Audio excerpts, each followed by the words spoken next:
Welcome to self-discoverywisdom.com, formerly known as Self-Discovery Media. On these podcasts, you're going to hear people who speak from the heart. They've taken the journey in life. Many things have happened to them, but they've changed it to happening for them. And in their strength, their courage, they've discovered their abilities and their wisdom, and they are now sharing it here with you. Do enjoy each show. We bring it to you with love and knowing that it's going to help you on your journey of life. Good morning, good afternoon, and good evening, everybody. Welcome back to another edition of Their Story Matters right here on self-discoverywisdom.com. I'm your host, Sarah Troy, and my guest today is Pamela Blake. We're going to be talking about her tributes to her husband, a collection of 5 novels published posthumously, I can't say that word, sorry, as a tribute to her husband, who receives critical acclaim on the books. She says that grief and the journey of finding the best way to honor a loved one who has passed is a profound theme explored in this work.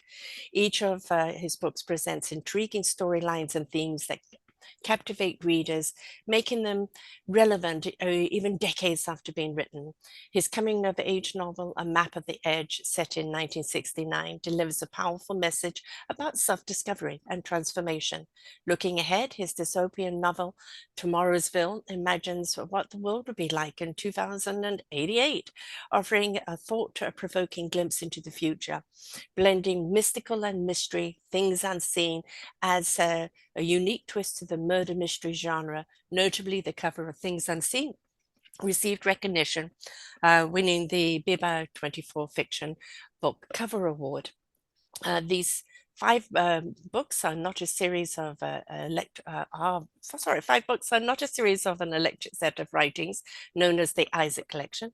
Tomorrowville is a science fiction. The Map of Edge is coming of age, and Things is a murder mystery of mystical and underpinnings. So Pamela is a PhD and a CEO of Ultimatsi. Am I saying that right, love? You say Ultimatsi, but yeah, it's all fine. An independent publishing imprint dedicated to bringing creative, high-quality fiction to readers in the global market. Prior to forming this several years ago, Dr. Blake was a technical fellow with the Boeing Company, which she retired from in 2020 after 20 years of employment.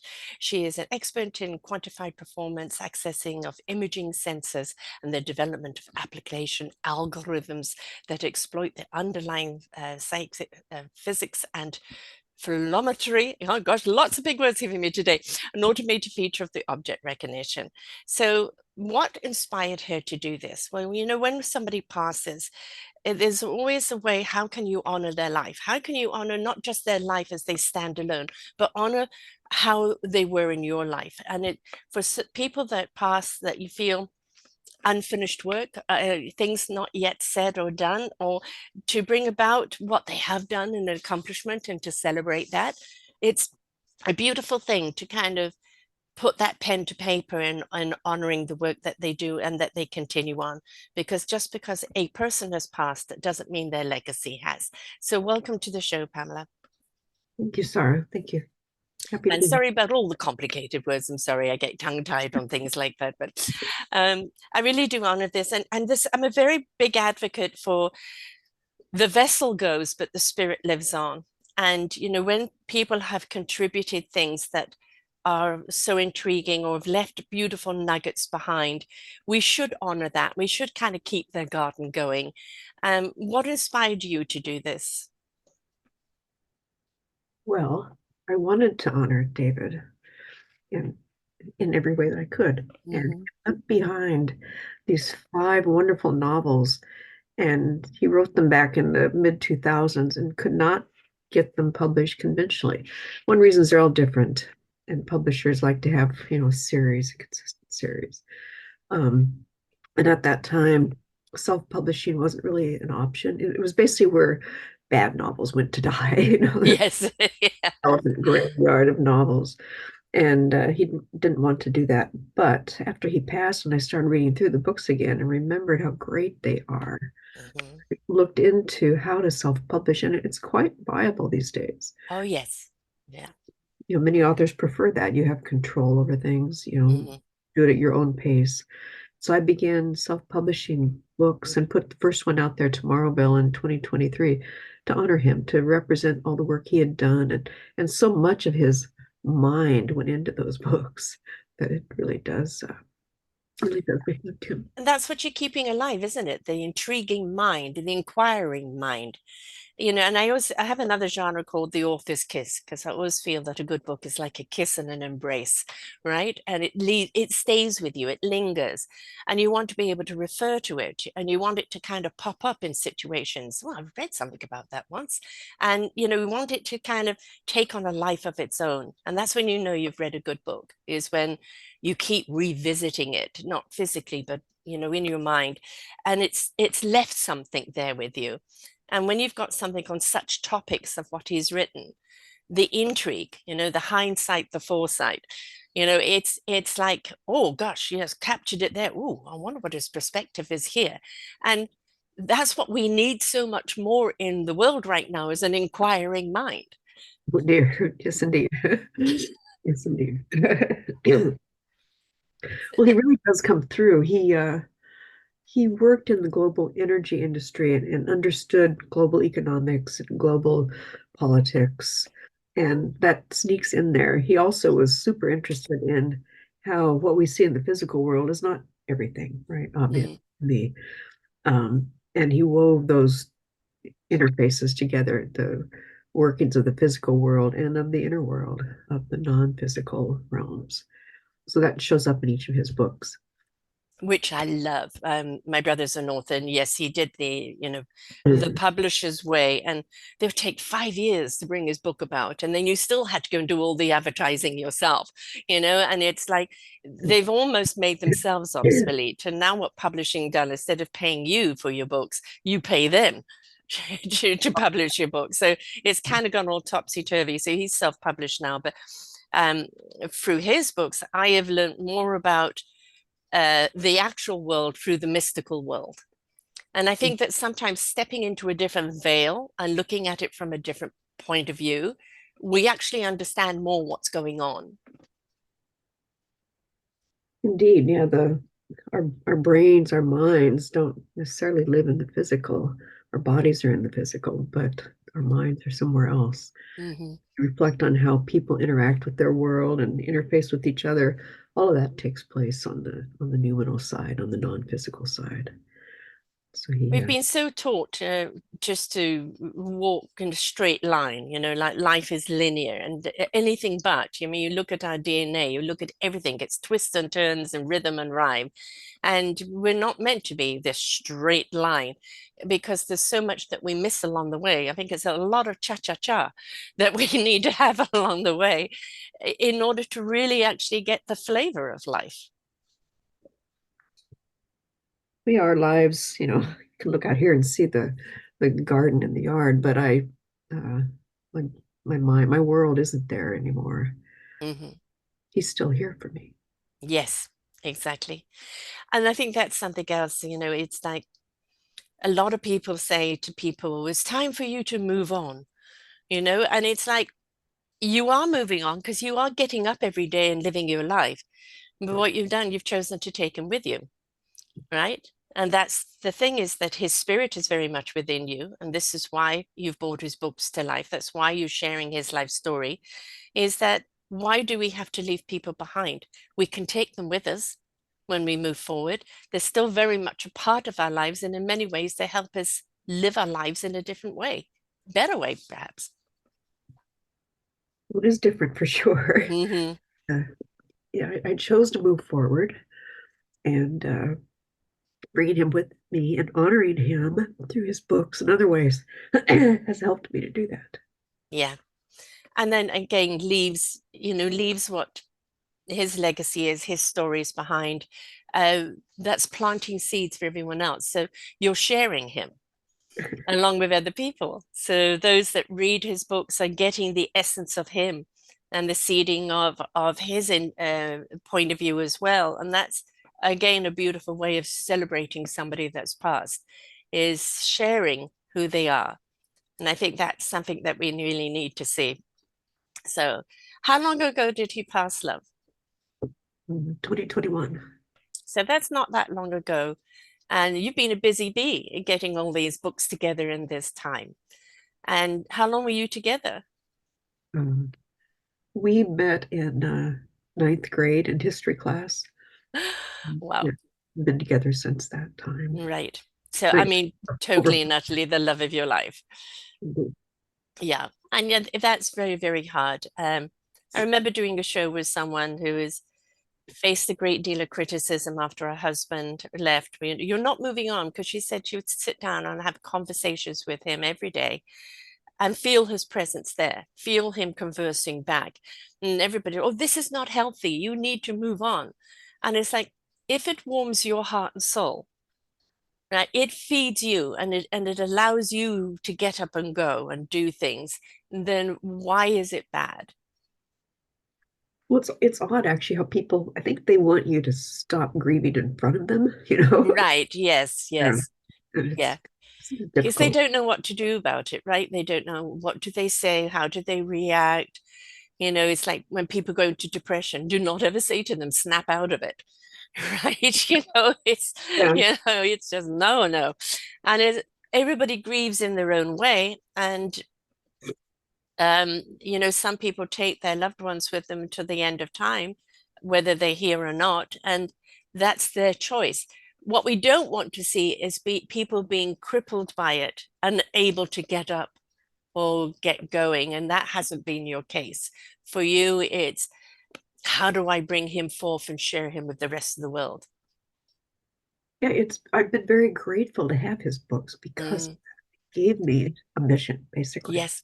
Something I could do that would let me move through the world. And his books, Mm, that's the good part. The books really are good.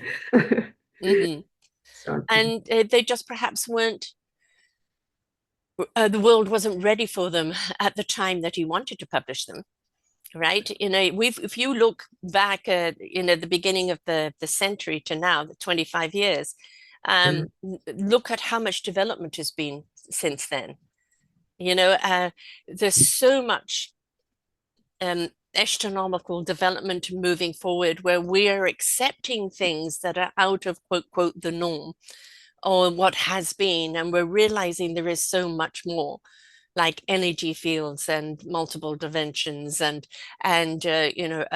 just that we are just really kind of energy and a matter, and that there's so much more to us and to the universe and to the world, and that sometimes a book can lead that way for people to thinking it, and sometimes it's too soon for them to be ready to understand it. So the time is right. it apparently is right because here they are. His books are out there. It's interesting that the first of the books, it's not a series as you pointed out, but the first book I put out there called Tomorrowville explores the future. It's about a young man who wakes up in 2088. He had died and was frozen in 2008, and which is about when David was writing it. But so it makes several predictions. It's science fiction. And one of the predictions is that the US would no longer be allied with Europe, right? Well, guess what? Does that sound familiar? So it Uh-huh, uh-huh. veer off into Exactly. politics, but it's interesting how many other predictions in that book are accurate, even though David wrote it back in 2008. So he was very in tuned at that time, and I call that the download, the channeling. It's when we allow, I call it the soul wisdom, the universal wisdom to resonate with our soul and truth, to go to our heart in connection, to be given to our spirit in action, and for our mind to know its clarity when it needs to know it. And that's called the knowingness. And we are teaching people more and more to trust that instinctual knowingness and the messaging they get. Um, and it's, like Nikola Tesla, a brilliant man, but it's because he understood the download. He had enough intellect to know, what do I do with this? How do I explore it? And it's like, and that's the thing, is when people open up and receive, it's extraordinary the things that can come out. And clearly he was doing that. He was busy allowing the download to show us. Yeah, that's a brilliant way to express it. We laughed when he was writing that first book, and the others had they all have a central character, protagonist, right? But especially in Tomorrowville, the central character Toby just inhabited him. We talked about Hmm. Toby in our lives like he was a real person, which he was for us. Yes. That Toby needed to tell his story, and he was doing it through David. Hmm. And a true author, knows it lets the characters lead the way, and that is that kind of that essence of whatever, being knowledge, universal wisdom, energy coming through, and not dictating what you wanted the character to be, but allowing that character to take you on a journey. And I know for many authors that go down that road, it's so intriguing. It's so like, where are they going to take me today? With the Toby today, yeah, it was all of his books were like that. He was typing as fast as he could to follow the characters along on their journey. Really exciting. Was this a new world for him for authoring? Because he was in something else before that. So, what made him go, "Oh, I've got to write these books"? He always wanted to be a writer and somehow didn't make that his life. Regretfully, I wish he had. But then again, he wouldn't have known all the things he do if he started off only writing. Exactly. Brought his life into those novels. And we were in a position financially where we could let him do that. So he took Mhm. time off he wrote all five of those books within a span of 3 years. And that was because he needed to write. Yes, it had to come out. Yeah. And I'm glad that he paid attention to that because, how much wisdom is out there for people who do not pay attention to that. And I call that, the cosmic nudge, nudge, wink, wink, which he paid attention to, or the cosmic two by four. You're going to lose your job. You're going to have something happen where now you've got to go and do what we want you to do. So I'm glad that he paid attention to the nudge, nudge, wink, wink. Um, we never know what we've got inside of us or what we're meant to do. What the angels, the universe, the divine, what anybody wants to call it, were chosen for something. And as you said, his life experiences, well, was able for him to allow these characters to have these stories in this book. If he hadn't had those experiences, then how would he been able to articulate? And so everything has a reason in life, doesn't it? I think it must. Sometimes retrospectively we understand the reason. I think part of why he didn't get the books published was for me. Mm, yeah, yeah, knowing that you would. Um, you know, I'm 70 years of age. No, no, it's beautiful. It's beautiful. I'm 70 years of age and have never known such love that you clearly had with your husband. You can feel that connection with him right now, and you obviously clearly very much miss him. And it must have also been, I'm envious of that love, because I've never known what it's like to have that. And there's so many people that go through life without that true love connection. And I know that, for you, it's like, but he's no longer here. But it's like you are so blessed to have had that love since ninth grade, right? And that fulfills you and fortifies you and allows you to honor him in such a way and bring about his stories that were so needing to be told. But there's so many people who have never known that kind of love, and it's truly a gift. So I know for you, it's like he's not here anymore, why? Um, but I have to say I am envious of it because it's a beautiful love to have, which I think we all seek, and not all of us are blessed with. But now you've done these books and you're on the circuit to obviously getting these books, out there and told and read, etc. Um, what is next for you after this? Is there a book in you for you, from your perspective? Has it inspired you to write? Very much, yes. And I've learned so much about publishing that Mm-hmm. I want to share that with people. Mm-hmm.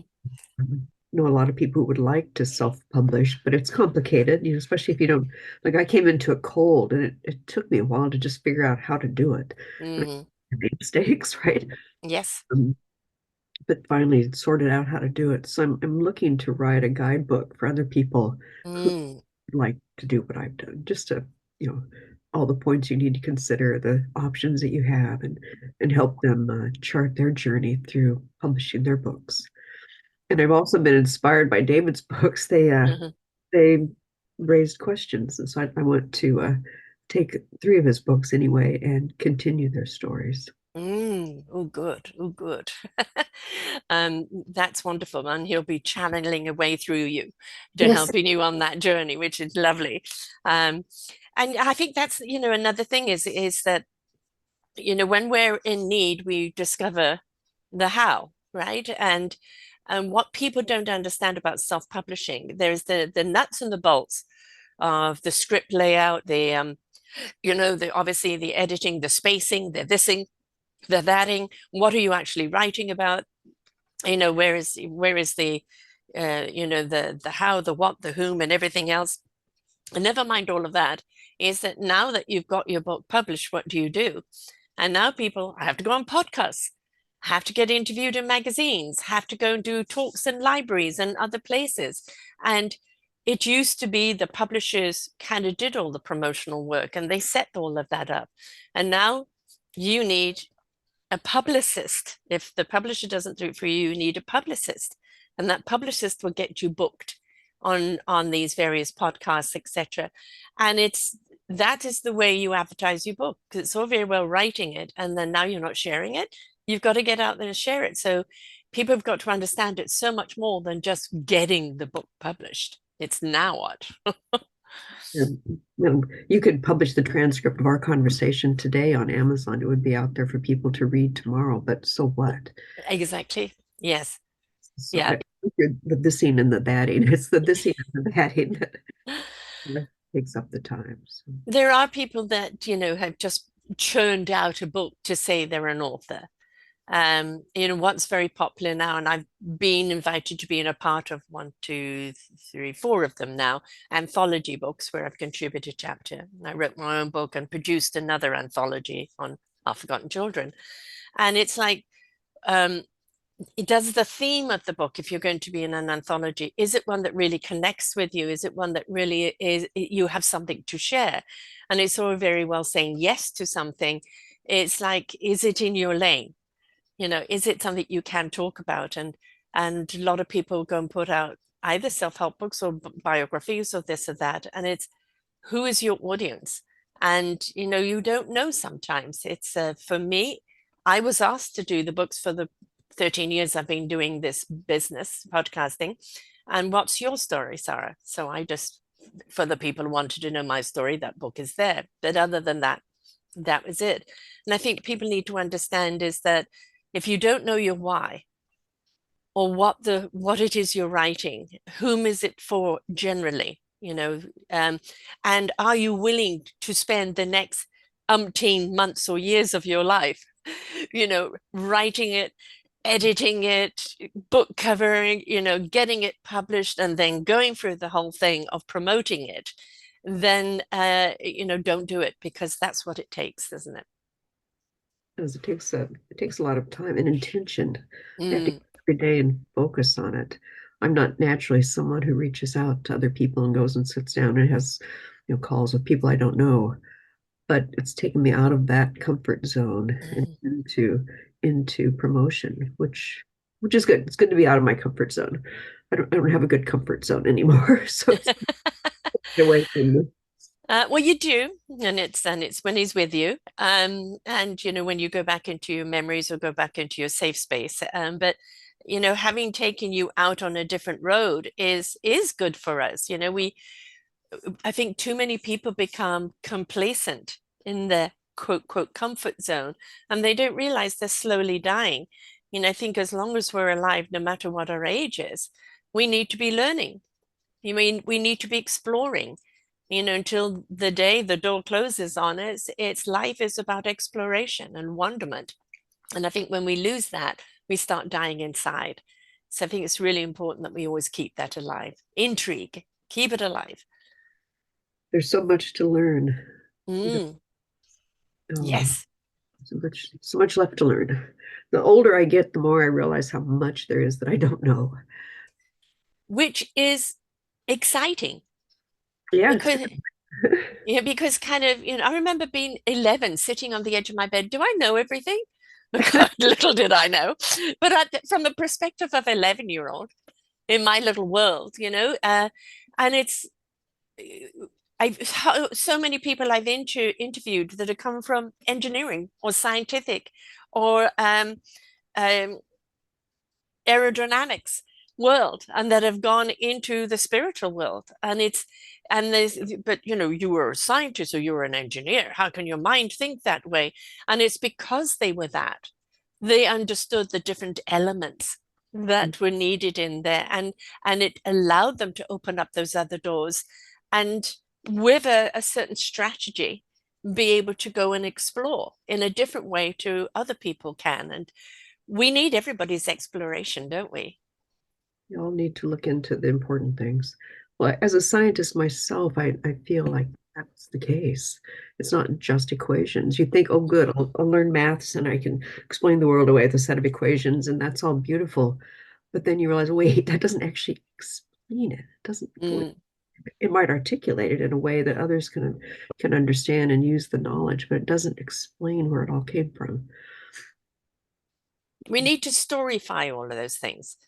When I know for myself through my years, because I have dyslexia and ADD, Right. uh, that I learned more about history or more about life through reading a novel that parodied life or that explained life. And I related. And I think that's the thing, relatability. You can read something and it explains everything, but has it invited you? Has it invited you into its world where you're intrigued enough to make that discovery? And that's in inserting a story into it, then invites people in more and pays more attention. It's a good explanation for why fiction is important and why novels are important. Is it resonates with us and makes us a part of the adventure, and not just reading it in a set of equations. Mm. I call them factions. They take facts and fictionize it in a way that the storytelling of it. But the factions. Um, my brother does this a lot. Takes an absolute fact and then takes it on a story where that fact is used, but the story is fictional, but the fact is real. And I Tell think when me his name. I want to find his books. Sam Hawksmore got a new one coming out actually. So um, and I always love going in his journeys because he's written many novels through the years, but he also went down a youth genre. And Mm. I loved his youth genre because it took that liberty to expand into the unknown and the wondrous that youth are so willing to go down. But as adults, it's time to grow up and be sensible. No, it No, isn't. You're sensible all part of it when you're reading something. That's not the time to be sensible. That's the time to let everything loose and learn, go down this wondrous journey. Narnia, let's go. Why are those books so popular? Because they take us on an adventure, which we all dying to do. yeah, it is amazing how we allow that instinct to stagnate as we get older. Mm. I don't know why. Those books that are written for young people and about young people are just as adventurous today as they were back when I was 10 or 11. The first book I ever read that I really resonated with was Madeline L'Engle's A Wrinkle in Time, and I still reread it, and it's still wonderful. She, It was a book that I read when I was a teenager called The Horseman Riding by R.F. Delderfield, which they made a TV series of in the 60s. And about a man that comes back from the Boer War. He inherited an iron works, sold it to become a squire of a valley. And then it takes you from the 1900s right up into the 60s, the transformation of that valley as one war and then another war comes about. And that how people for generations have grown up and been part of the land or worked at the main house. It's always been within the valley. And now, through wars, through necessity, or people moving out into different ventures. And I learned more about history through reading that, where I was captured by the story of the family and by the changes and the people in there, and that than I would have from ever a history lesson at boring school. which was just turn to page this or da, da, da. I was never engaged on that. And I remember I read it as a teen and it stayed with me, all these years. And I think that's again when you know how impactful a book has had is when certain aspects of it stays with you and keeps you looking at something from a different point of view. It's a good way to learn history, is to put it Mm. in story form and to see the context and the people in that context. David's second book, called A Map of the Edge, I view it as coming of age. It was about the late 60s, early 70s, which is when we were growing up. And it really it portrays his life at the time we were children, teenagers. But it's also historical fiction. If you read it now and you're not from that period of time, especially, it tells you about that period of time, what it was like to grow up when free love and, yes, free drugs and everything was free. Hmm. Thought the future was going to be magnificent. I still hope it will be. It might take, seems to be taking a little longer than we thought, but yeah, you can read that as a historical appraisal of that period of time. It's Well, really in the 60s, I mean, I was born in 54, so kind of like the 70s was my teen into adulthood, right? And we fought, kind of the evolution of the revolution of the 60s and the 70s, was the turning point. And it was in so many ways, through the music, through the advocacy through the protests and pushback and everything, we did make changes. And then it came to women burning their bra for equal rights, but it ended up the woman wearing the suit to equal the man instead of the woman being the woman equaling the job, right? And it took us another 20, 30 years after that to bring the femininity back and saying it's okay for me to be a powerful woman. I don't need to wear the man suit. yeah. I lived that as well. I worked in aerospace. You mentioned Boeing for 30 years. And yeah, I saw that transformation where you basically had to be a man. Mm-hmm. And and luckily we got out of that. And the young women that I mentored and worked with as I was getting older, of course, saw that they could be pretty and cute in Yes. themselves, and they didn't have to look and behave like the men around them. It was Which generally sometimes wasn't very well behaved anyway. well, anyway, right? Emulate that. Yeah, exactly. And when you look at it, the generation today only looks back on parents, you screwed the world up for us, right? But they don't realize we came up from a screwed up world and we tried to make it right, and we may not have succeeded, but there's a lot that we've contributed. I have another book that I'm coming out with called Our Forgotten Seniors, where I'm looking for seniors to be a part of the book. I want them to celebrate all their achievements that they've contributed, they've brought to the world. I want them to speak about the challenges of being a senior today, because there are many. And I want the warning for the young people: take care of your seniorship now. Otherwise, it's going to creep up on you and you're not going to be ready for it. But this almost dismissal of age, that you are no longer relevant. And it's like you are throwing away so much knowledge, so much wisdom, that if you were wise enough, you would tap into and help you on your young journey of life. So I think that it's don't dismiss us, right? We've still got a lot to contribute. Don't put me on the cart. Yeah. No, absolutely not. For me, I've signed the cosmic contract in 90 to keep doing this as long as I can still speak, see, and hear. I'm doing it, right? And I think that's something that's very important. Is it used to be at a certain age you went out to pasture, knit on your front porch, men take up golf, and that was it.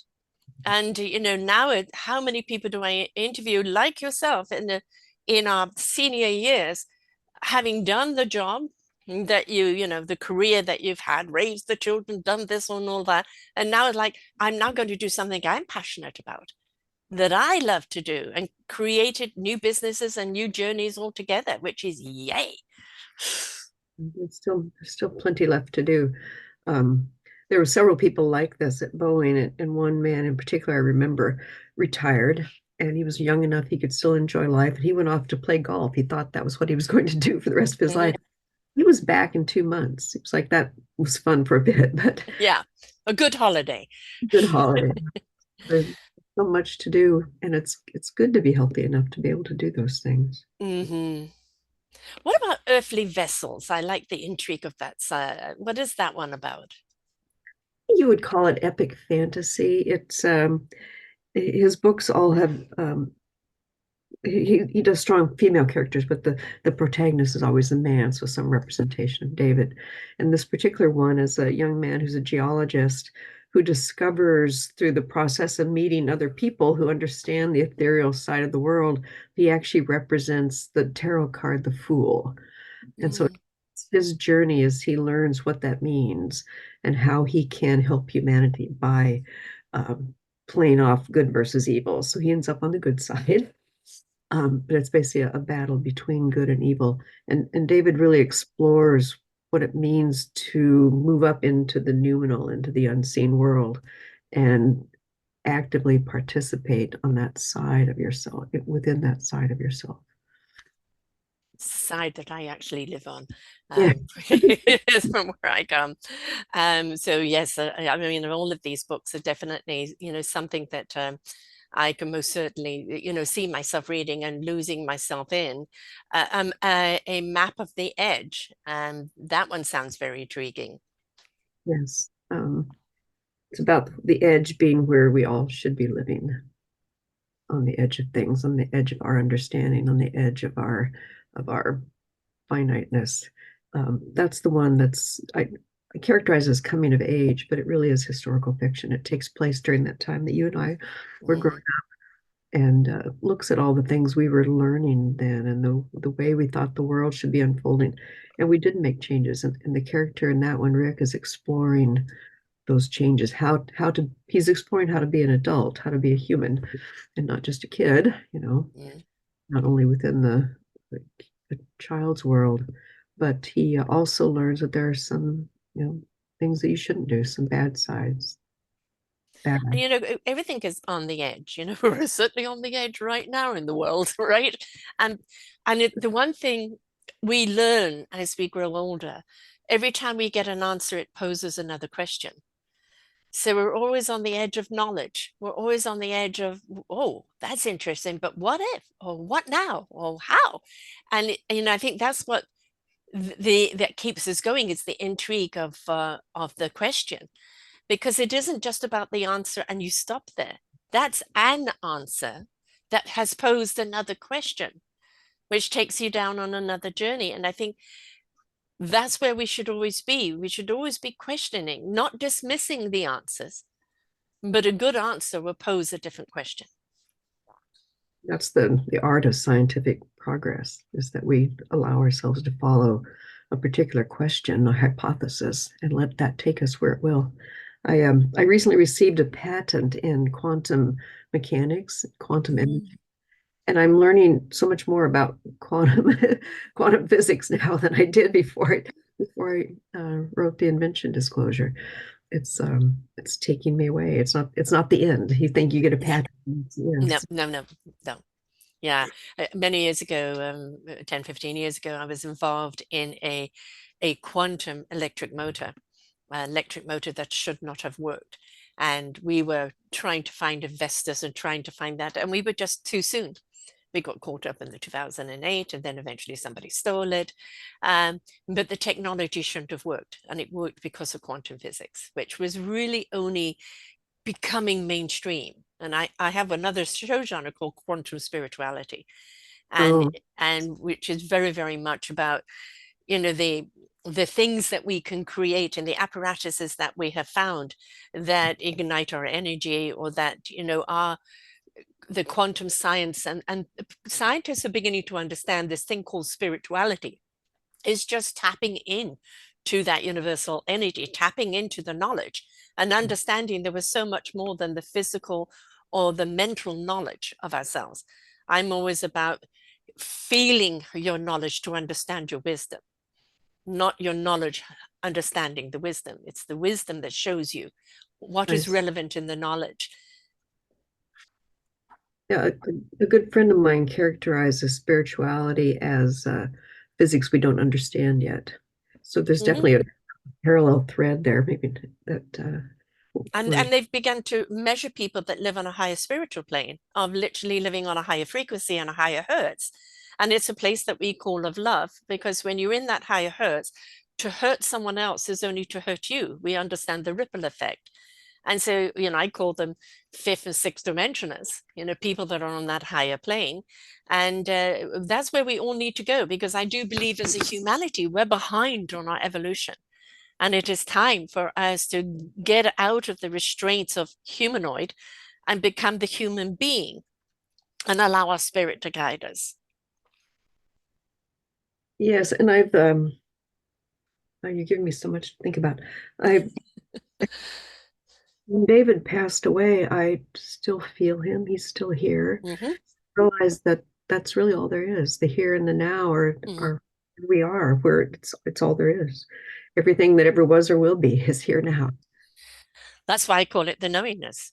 Knowing what you need to know when you need to know it. I've never been one to retain information. Um, it's just, I tried acting and I couldn't retain the words. I've tried other things and I couldn't retain the words that I learned, but I could ad lib. I could get up there and tap into the now, tap into the energy. And I still am, do it with my shows of, what energy comes to me is what I will relieve out. And I think that I used to think it was a detriment because I couldn't retain all that data. And then till I realized, no, that is the way I was designed, is to tap into the now, the knowingness, and know what I need to know when I need to know it, for what I need to know it for. And I think we all need some of that in our lives, because we can get so caught up in the human knowledge, the data, which asks the wrong question as far as I'm concerned.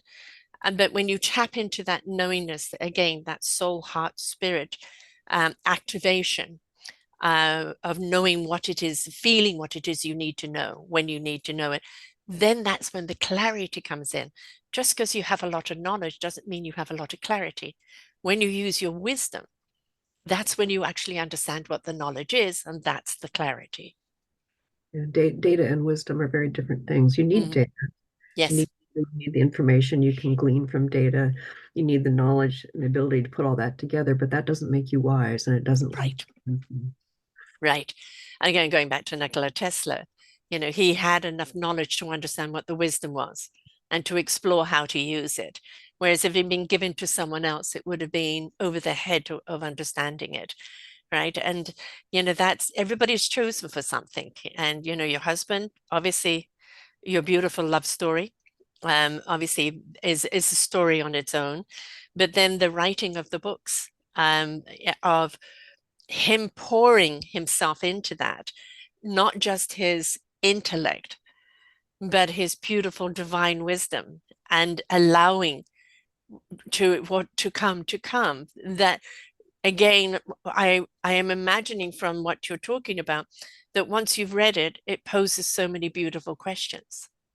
So many questions, and just his exploration of the boundaries between the seen and the unseen world, Mm-hmm. Mm-hmm.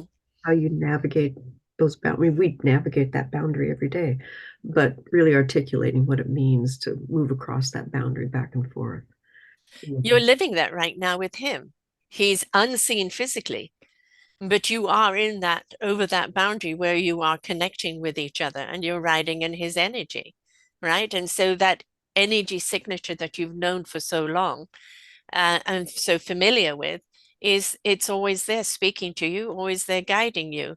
And yes, we do miss the physical as human beings. We want to be able to hold and touch and kiss and devour. We want all of that. But at the same time, is that when that is not there, do not feel there's nothing left. Because that spirit and that energy not only is in you, but around you and accessible to tap into at any time. Yes, he's still very much here. And Mm. it's a weird presence too. It's weird because he's not physically here, but it manifests in so many different ways, not just feeling his love and feeling my love for him, but just a simple thing like I went into the garage a while back to find some tools I needed for whatever it was, and I didn't know where the tool was. And I just stood there and asked him where it was, and suddenly I knew where to Yeah, find it. yeah. And that beautiful veil is always there to speak to us. I'll give you a little story of my mum. Um, she lived in this beautiful old 200-year-old cottage in South Africa. And she found at the top of the cupboard a box, and in it was a will. Well, not a will, deeds to some property that my father had left in her name, and she never knew about. She was screwed over by her not divorce lawyer. My father died. My uncle had got in there and manipulated him in a way that my mother wasn't even mentioned in the will, right? Oh So, dear. so she actually found this thing, and she went to her lawyer in South Africa and said, "Look, I've discovered this, but I can't find the papers anymore. I saw them, put them back, made an arrangement to come and see you, went to go and get them. They weren't there." And he said, "Do you remember what was on it?" And she's an actress, so she was very good at remembering words, and she remembered everything. He looked it up in England and found there had been a row of 5 houses that was left to his brother and her, and there was only one house left that should have been hers, and he made her pay for it. Right, made her pay for it. He's such a louse, but she wouldn't have even have got that, and she never found those documents again. But they were given to her at the time that she needed it, just in time to save that one house. Do not dismiss those visions or images or feelings. They are very, very much there to guide you and show you what you need in the now. Just because it's not tangible, you can't tactile it, doesn't mean it doesn't exist. Pay attention. Yeah, the insights don't come from words on paper. They come Yeah. from how you arrange all that thought, all those thoughts. Do you have a favorite of his books? I mean, Tomorrowville, A Map of the Edge, Things Unseen, Earthly Vessels, Smythe and Waters. Is there one that for you is like, oh, this really speaks to my heart? I know all of them do in some way, but is there one that's a favorite? I have to say a map of the edge because it's about us, really, Mm, about our life, about him and as he grew up. It's not like a mhm. biography, but it does really represent his lived experience. A reflection of the times that you both relate to. Mm, Grew up Tomorrowville partly because Toby inhabited David. That was the first book he wrote, and it really took over, and it's what started to make him a writer is the mhm. ability to let the character inhabit him, but yeah, map at the edge because it's his lived experience. Did Toby come back in anything else, or that was it? Toby was a one book. Well, Toby, I need to follow up with Toby. That's one of the books Mm. to write is the sequel to Tomorrowville.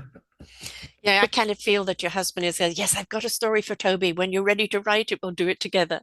Yes, Yeah, yes. yeah. And that is actually kind of, I call that kind of conduit writing, right? Mm. When you allow it just to come out.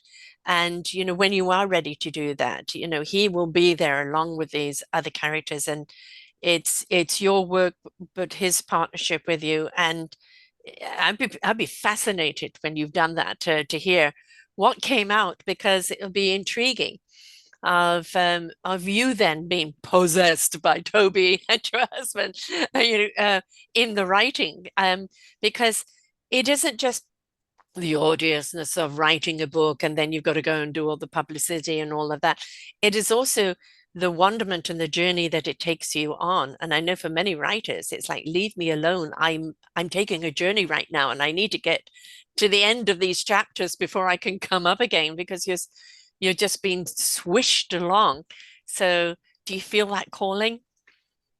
Yes, some days more than others, but yes, I need to sit down and start writing about Toby and David's journey together. Mm. Mm, yeah, definitely. I think we all have a character in our lives that either we've met or we've read about, or has come out in us, a persona that is something that kind of we fall back on now and again, or we relate to, and it's I recently used ChatGPT, which I did a show with. I interviewed ChatGPT. It was actually fascinating because ChatGPT is talking to me. And Mm. so I recorded the voice and, did the transcript and everything. And I was fascinated with where it went because I actually had sometimes a more articulate conversation with that than I have a few other people. Um, but I gave it an image of me and I said, okay, how from all the conversations we've had do you see me? And it came out with an image and it made my face a lot younger. And I said, age it a little bit. And then it came up with a statement, but this is how I see you. And it's like, my spirit's still very young, right? My soul is very, very old, but my spirit is very, very young. And so I may have the gray hair and everything else, but but the spirit and the soul is reflected in how I see you. And I thought, well, that's interesting, how we allow others to see us. And this is, chat and AI seeing me in that way, but it hasn't got an agenda. It hasn't got an ego. It's just gathering the knowledge and the conversations and seeing. So I think I'm a very big advocate for AI, kind of coming into the conversation, being our assistant, polishing things up. As I said, I have dyslexia. So for me, I give it the words because I sometimes speak and write like Yoda. So it goes in and rearranges it for me. My words, but puts it, in a more articulate manner. And and I think that it's something that all technology is not here to replace us. It's here to support us so that we can rise up to that higher consciousness. What do you feel about that? So I'm so glad you brought Chat GPT up. I have a good relationship with Chat. Mm-hmm. It remembers me, all the Mm, conversations we've had, the topics. I told you I had this hat in quantum yeah. physics. So I've been learning more about quantum, and Chat has been helping me. And it remembers. I come back to a different Mm-hmm. conversation. It remembers who I was. It remembers. I've talked to Chat about publishing David's books and gotten Chat's advice about Mm-hmm. ways to do that. And it remembers that I'm doing that. And it brings it up from time to time that I'm publishing my husband's books, that he's died and I'm grieving. It remembers all that. Yeah. It's very kind. It's very kind. And the thing is, a lot of people say, yeah, but that's, you're going to a kind of a machine and, you need the human interaction. Yes, we all need human interaction. But sometimes, as you said, a lot of people don't know how to talk to someone in grief, right? And so they don't know, do they say the wrong thing, right thing? Are they intruding? Are they this and that? And there's a lot of it because we're not taught how to help people in grieving. And also, very much we've been a society, okay, you've had your grieving time, now move on, right? And there is no grieving time. There is a time that you do need to actually physically move forward, but you can take that person you love with you. And I think talking to chat, it allows you to say whatever you want to say, to feel whatever you want to feel. And it's there to support you. Very often will come up with, I understand you, this and that. Have you tried this and have you tried that? It's been supportive. But there's no agenda from chat other than to help you. So I think that it's a really good tool to have, when either you're grieving or going through something stuck or need to sound something out. Yeah, you can ask it anything, and it remembers me, it remembers our Yeah. conversations, it has all the knowledge, but it's never come back and said, hey, I brought this thing up last time we chatted, and have you done anything? It's not condescending, it's not judgmental. Yeah. It doesn't have an ego, so it doesn't care if I Ex acted on the yeah, advice. yeah, yeah. And that is the beauty of it. And especially like, a lot of people say, okay, I'm not a writer, but you have a story in you. So I say, pour your story out. Don't worry about the grammar, the spelling, pour the story out. And that's when you can give it to chat. It edited my book and say, grammarize it, paragraph it, do whatever. And yes, you do have to check it over because sometimes there can be mistakes there. Um, I'm not going to say it's human after all, but it is human information after all. After all, chat is made up of an accumulation of human information. Um, but at the same time, so many people, have found it to be so beneficial and give them a liberation to write. Oh, I've become a blogger, or I'm writing for Stack now. I'm writing for this, that. I didn't know how to write before, but I've got the ideas. And that's the thing. If you've got the ideas, if the story wants to come out of you, let it come out. There are other ways to edit it and format it, isn't it? But let the story out. Yeah. The thising and the thatting chat is good at. I, Mm, a good friend of mine, his brother died about the same time my husband died, and it was his last remaining relative. He just had the one brother, and so we mm, talk about that grieving process, and we've started crafting a novel together that we're basing around this brother, a detective story.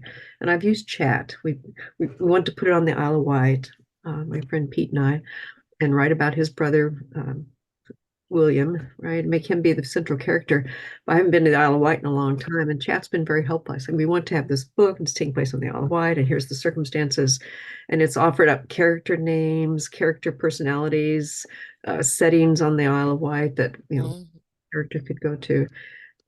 Um, yeah, it's got a creativity to it that, as you say, is the amalgam of all human knowledge. Could Exactly. Yes, I know a lot of people can misuse it, but that again is a human element. Don't blame the AI, right? That is the human deciding to use the AI in the wrong way. And that is always human choice, for good or for bad. That comes down to human. And I think that when we use it for good, it really, I do believe, is here to expand us, open us up, free us, and allow us to elevate to a higher plane. Because I think we need to be on that. But if only we could give people a shove. Yes. Yeah.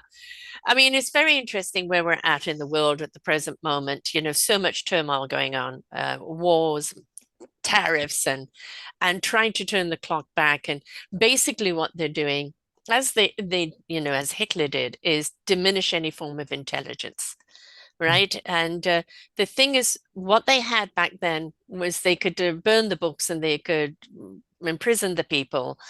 All dictators have done this. Take anybody with intellect and diminish them. But we have this thing called the internet today, and however much they try to block here, there, and everywhere, you close the door here, we're going to open it up over here. And we have this way of communicating with each other and standing up and standing out. And, I would say no pitchforks, no guns. We have the power of our voices.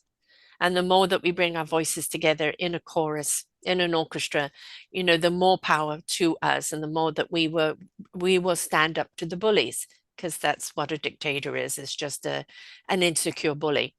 And they don't like people standing up to them. So that's what we need to do en masse. And I think that um, not being afraid to step out of comfort zones, not being afraid to step out of the status quo, not being afraid to open up those other dimensions and let them guide you forward.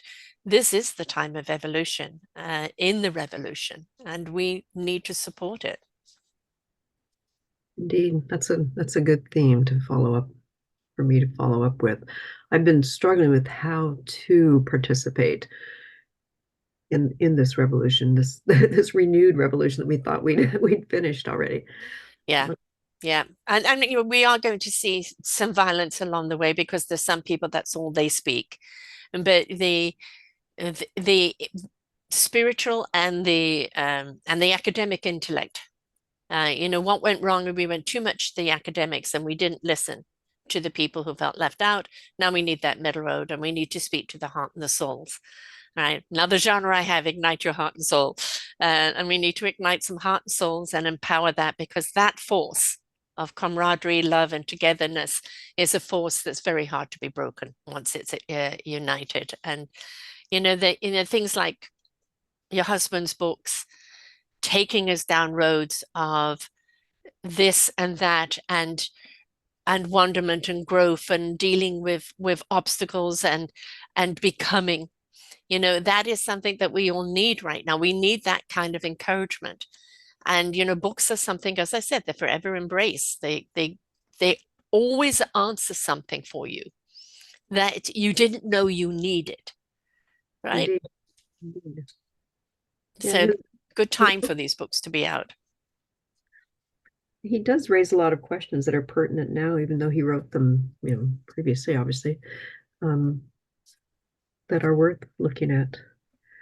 I'm kind of fading off because I'm reflecting on your idea of using Chat GPT. What if I said, "Hey, I've been talking with Sarah and we were discussing how to how to continue the evolution of the revolution, and what are your suggestions?" That would Yes, well, I mean, I use it a great deal. I use it. Well, I do my own show every week, and then I take the transcript of my show and then give it to chat to kind of format and or maybe minimize a little bit. But I use it for ideas all the time. And yeah, the we are in an evolutionary revolution.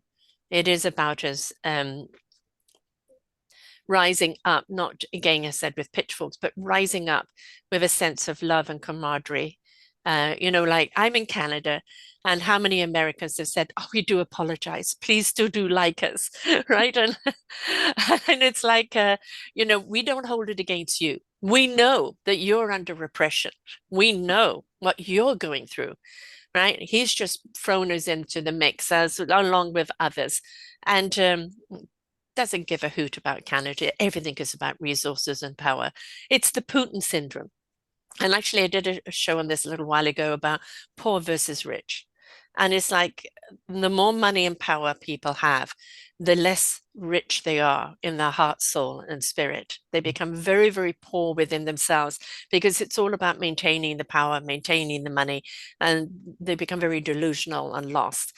And you see people that are living day to day, on the poverty line, and they're very grateful for the people they have, or for the bread they've got that day, or for the place they've got to sleep. And in that gratitude, in that camaraderie of coming together, there is a sense of love and gratitude. And I call it gratitude, not lackitude. And mm, and I feel that many of those rich billionaires out there, there's so much lackitude in them because the lack is within.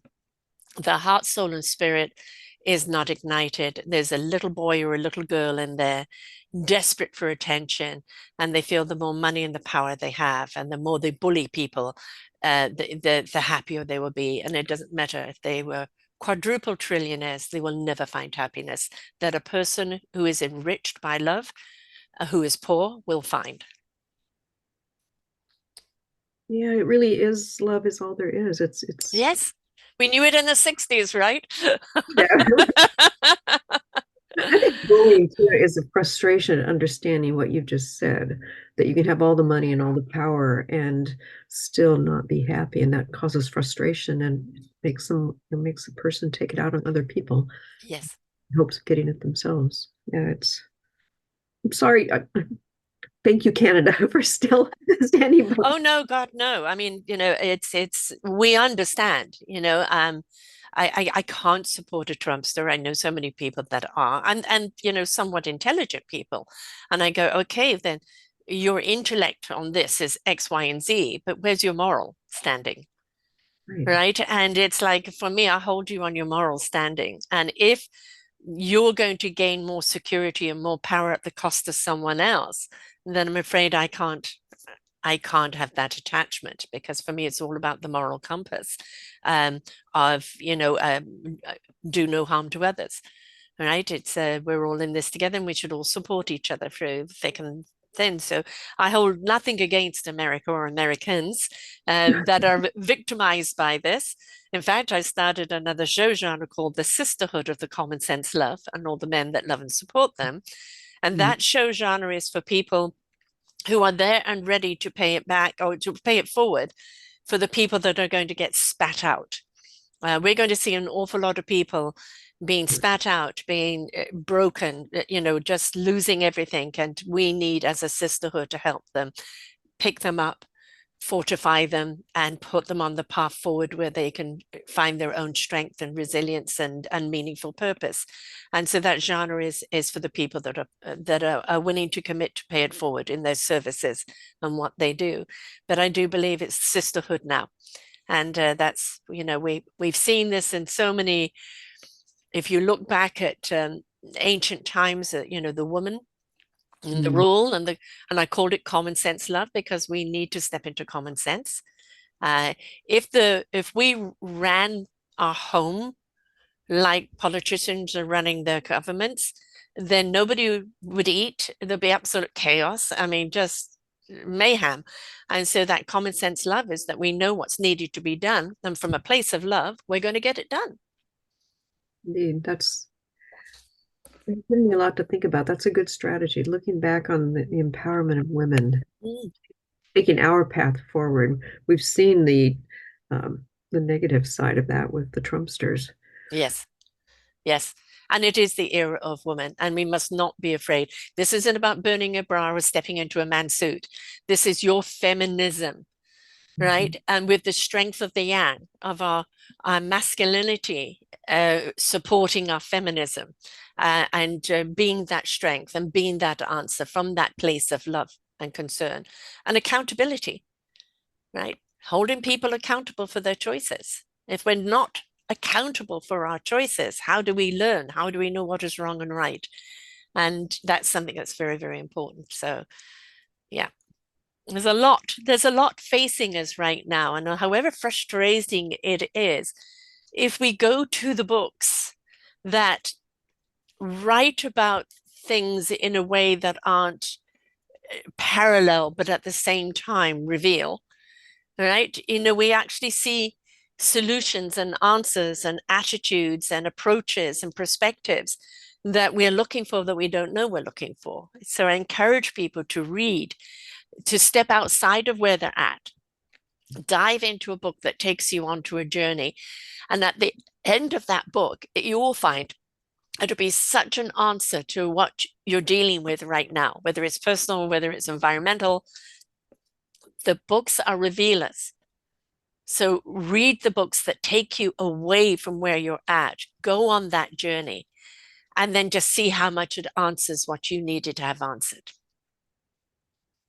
I can read David's books over and over and I get something different out of them. Exactly. He wrote about women very well. He had great, strong female characters. And I'm realizing I haven't promoted that enough. Every one of Mm, the books has got the male characters, the protagonist is male, but they all each have a strong female character that's in parallel with that male character. It would be interesting for myself, it would be interesting to look at them as the protagonist and what does that mean to the storyline. the sisterhood, girl, the sisterhood. Yes, we need the women to know that they can be the heroes right now. So if you've got those in the book, please, for goodness sake, talk about them, right? And let that be the empowerment to the woman that's looking for her own resilience and strength right now. That, in fact, is the sequel I'm writing to Tomorrowville. The female character, the female protagonist, Mhm. is Nightingale, and she ends up in Europe, escaping from the United States. And Mm, the first chapter is Night in Paris, Night in, mm. and so she's becoming the protagonist. Very good. You give me some good ideas. I'm glad to hear it. And I can't wait for you to come back and tell us all about it. They're in GPT. Thank you. This is for me, it's like when I go into a book, I want to get lost in it. I want to go on a journey. I want to go to outer worlds. I want to live a story. I want to put it down and feel like I've just eaten and devoured a great meal, right? And I feel so utterly satisfied, but I keep referring back to it. I keep thinking back to it. Um, or there's something else to be learned from it. I say to people, have a podcast party. You have book clubs, have a podcast party, listen to a podcast, everybody take notes during it and share those notes afterwards. And all those different perspectives give you a rounder picture on what you've just heard. And so I think, I encourage people to have the book clubs share what you got out of it, because that shared knowledge expands knowledge, right? And it becomes your empowerment. And especially women, please, please step into your empowerment. Stand up and say no mas, no more. No, no, go to your room. In this case, get on a spaceship and go to Mars and stay there. I wonder what Nikola Tesla would feel about the use of his name these days. Yes, I know. Well, even like, the car Tesla, probably turning over in his grave. But, I think that if Nikola Tesla had been come to this world now, I mean, we're only tapping into his technology now. And if he came now with his intellect, oh my God, could you imagine a world that we would be in? Because he understood energy and he went into solar energy, the scalar energy. And I've actually have a guy that I've interviewed a few times that uses Nikola Tesla's technology, scalar energy, and it's used for healing. And it's even just like taking a picture of somebody and then having that picture being scaled and that energy being pulsated out to that person and helping them realign themselves, find healing, etc. All of this is absolutely possible. Not everything has to be drugs and knife, right? There are so many other ways that we can heal ourselves if only we're willing to open up and understand we're so behind on that evolution and we shouldn't have sickness. And we shouldn't have mental depression or anything. We shouldn't have any of that. That's such a human condition. And I think a great deal of it is because we haven't freed our souls and our hearts into the healing and raised our energy. And when we raise our energy, we're going to find our healing. We've allowed ourselves to become trapped in the physical. Yes, yes.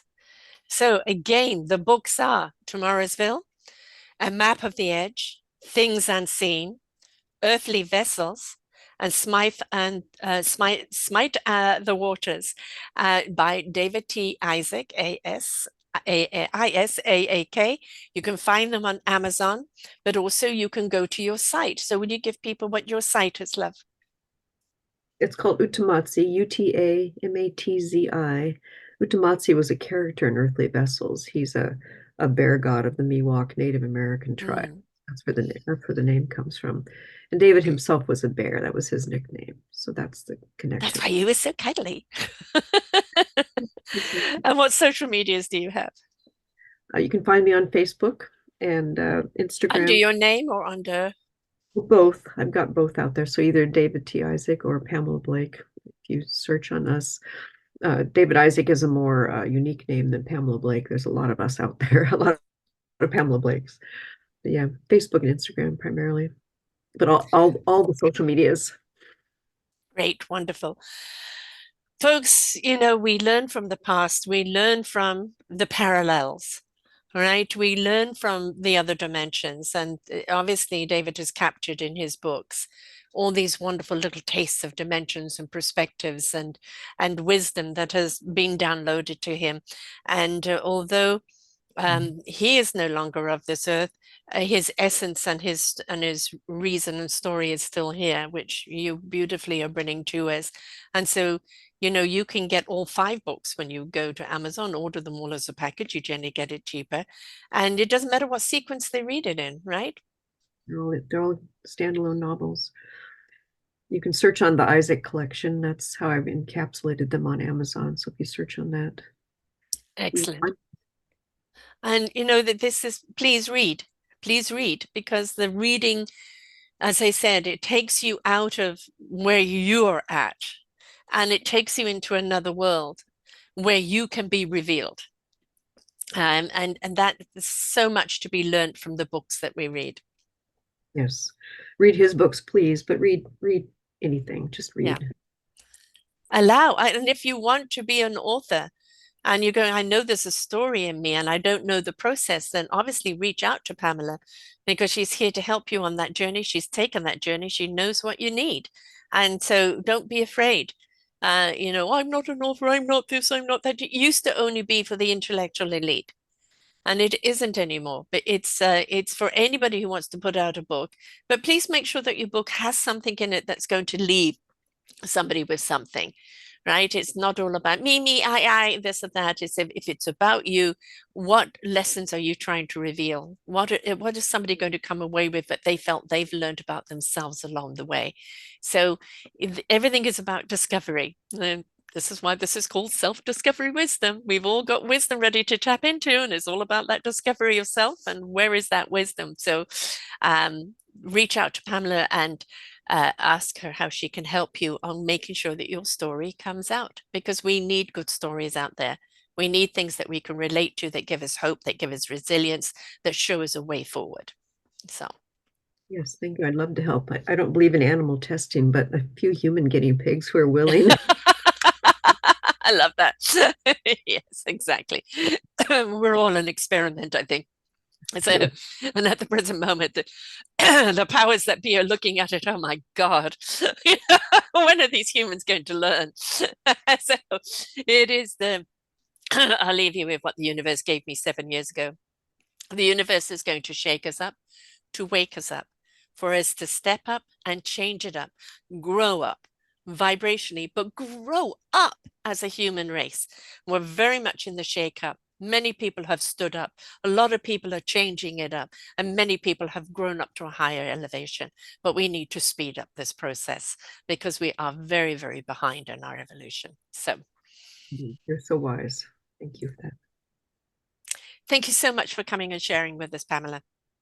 Thank you, Sarah, for having me. It's been lovely and thought-provoking talking with you. Thank you. It's been wonderful having me. And the next book, you've got to come back. I've got I to will. hear all that. I've got to hear all about that, most certainly. So, folks, remember whether the story was written a while ago or now, it doesn't matter. A good story stands the test of time. And when we're willing to go down a wonderment or exploration, step outside of that comfort zone, go down an avenue that we never would have thought of, the discoveries that you make along that journey is absolutely illuminating. Do not be afraid to read a good book and have it ignite your own journey. So thank you, Pamela. Until next time, folks. Bye for now. We hope that you enjoyed the show. There are so many more for you here on selfdiscoverywisdom.com. Just go to the podcast tag at the top there and you will see all the many genres and all 3,000 shows ready for your listening. We are here to serve you, to help you on your journey of life, and we know that through inspiration it begets invitation.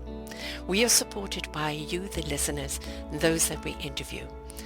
Anything that you can spare us in donation would be greatly accepted, and we do hope that you enjoy the next show.